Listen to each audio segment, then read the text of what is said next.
As of June 16, 2025, the Iran-Israel conflict has escalated into direct warfare, marking a significant shift from decades of proxy engagements. Here's a comprehensive overview to bring you up to date.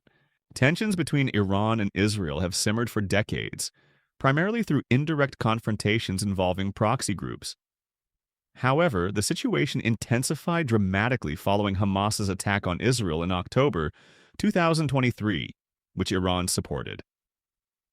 In response, Israel launched extensive military operations against Hamas in Gaza and Hezbollah in Lebanon, aiming to dismantle these Iranian-backed groups. By mid-2025, with these proxies significantly weakened, Israel turned its focus directly toward Iran. On June 13, 2025, Israel initiated Operation Rising Lion, a large-scale military campaign targeting Iran's nuclear infrastructure and military leadership. Key actions included airstrikes on over 100 sites, notably the Natanz and Isfahan nuclear facilities.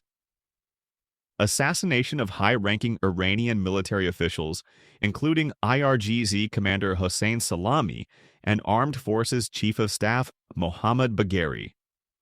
Deployment of Mossad-operated drones from within Iran to neutralize missile launchers and air defenses. These strikes resulted in significant casualties and infrastructure damage, marking one of the most substantial attacks on Iran since the Iran-Iraq War.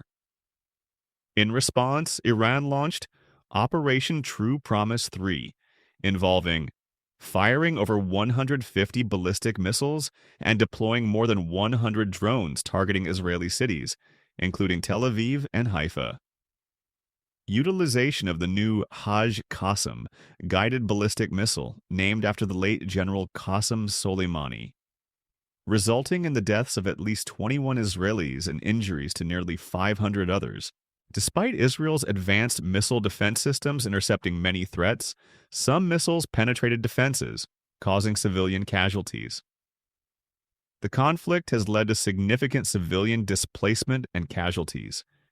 In Iran, over 100,000 residents have fled Tehran amid fears of continued attacks. In Israel, emergency services have evacuated numerous injured civilians, with fatalities reported from missile strikes. The conflict's ramifications extend beyond the immediate region. Global oil prices have surged due to fears of supply disruptions, particularly through the Strait of Hormuz. Countries like India have initiated the relocation of their nationals from the conflict zones. International leaders have called for de-escalation to prevent a broader regional war. Israeli Prime Minister Benjamin Netanyahu has expressed that neutralizing Iran's capabilities could lead to a more secure future for Israel, though he has not explicitly called for regime change. Meanwhile, Iran has vowed to rebuild its nuclear facilities and continue its programs, signaling a protracted conflict.